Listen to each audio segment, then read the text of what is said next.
আজকে কর্মী সম্মেলনের মঞ্চে উপবিষ্ট সম্মানিত সভাপতি, বাংলাদেশ জামাতে আমির ডাক্তার শফিকুর রহমান সহ সকল জামাত শিবিরের নেতৃবৃন্দকে আমি আদাব এবং সনাতন ধর্মাবলম্বী সকলকে আমি নমস্কার দিয়ে আমার সংক্ষিপ্ত বক্তব্য শুরু করছি। অনেকে হয়তো মন্তব্য করছেন যে হঠাৎ করে আমি গাইবান্ধা জেলায় সনাতন ধর্মাবলম্বী এখানে এসেছি বক্তব্য দেওয়ার জন্য, হয়তো আশ্চর্য বোধ করতেছেন। আমি দীর্ঘদিন যাবৎ বাংলাদেশ জামাতে ইসলামীকে সমর্থন করি এবং ভালোবাসি। আমার প্রয়াত বড় ভাই উনি ছোটবেলা থেকেই জামাতে ইসলামীর সঙ্গে সম্পৃক্ত ছিলেন। উনি আজ 10 বছর যাবৎ উনি মৃত্যুবরণ করেছেন।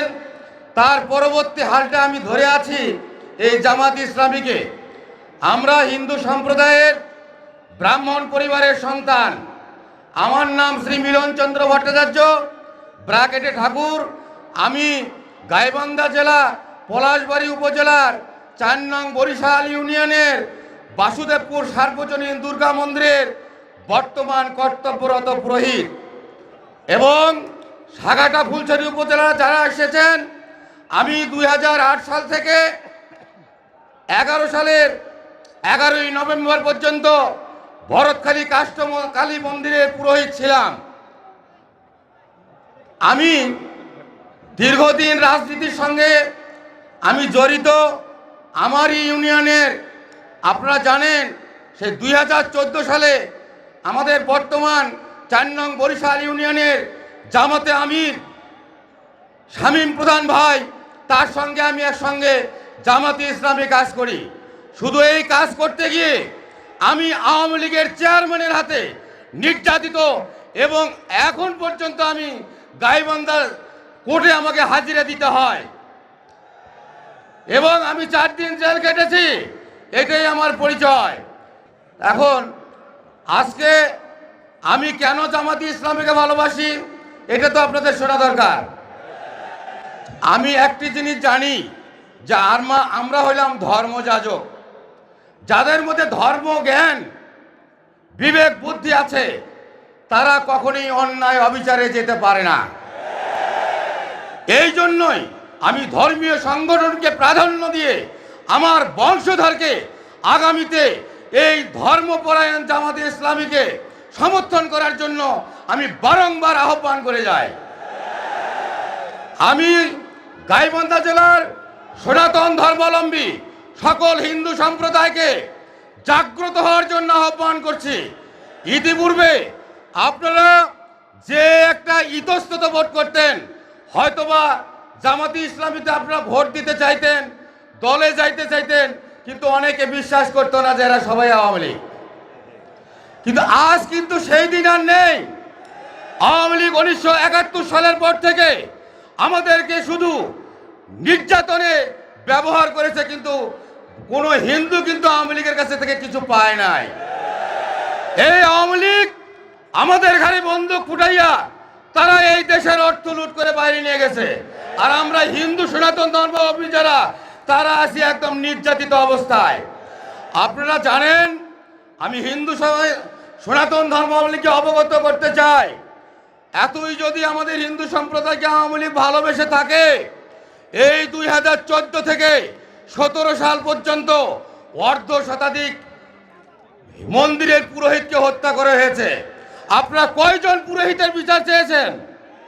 কয়জন পুরোহিতের বিচার পেয়েছেন? আর আজকে এই ইসকন সদস্য চিন্ময় প্রভুক নিয়ে আপনারা লাফালাফি করতেছেন। এই চিন্ময় প্রভু ইসকন সদস্য যারা আমাদের হিন্দুদের মধ্যে বিভেদ সৃষ্টি করেছে। আপনারা উত্তরবঙ্গে ইউটিউব সার্চ দিলে দেখতে পারবেন রায়ন চক্রবর্তী শুভ, তার সঙ্গে এই ইসকন সদস্যদের কত বাকবিতণ্ডা হয় বা হয়ে আসছে। আমাদের সনাতন ধর্ম সৃষ্টি হইতে শ্রাদ্ধ ছিল, এই শ্রাদ্ধের মধ্যে বিভেদ সৃষ্টি করেছে, পূজা পার্বণে বিভেদ সৃষ্টি করেছে, আর আজকে তারই পিছনে আপনারা লাফালাফি করেন।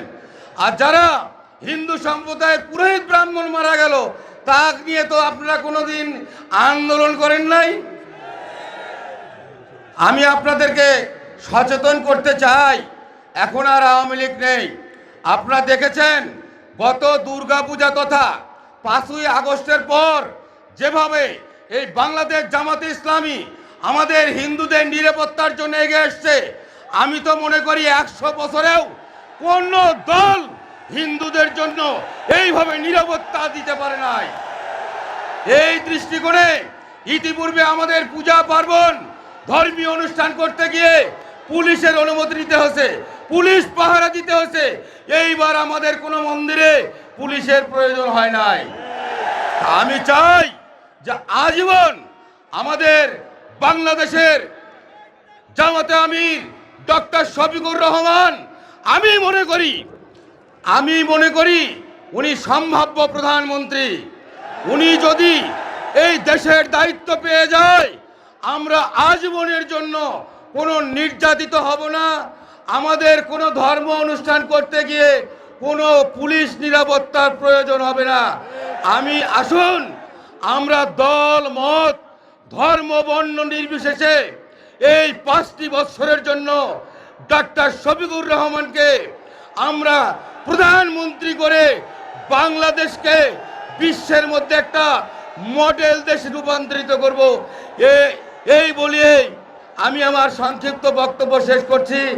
আপনারা সবাই আমার জন্য দোয়া আশীর্বাদ করবেন, আমিও আপনাদের জন্য দোয়া এবং আশীর্বাদ করছি।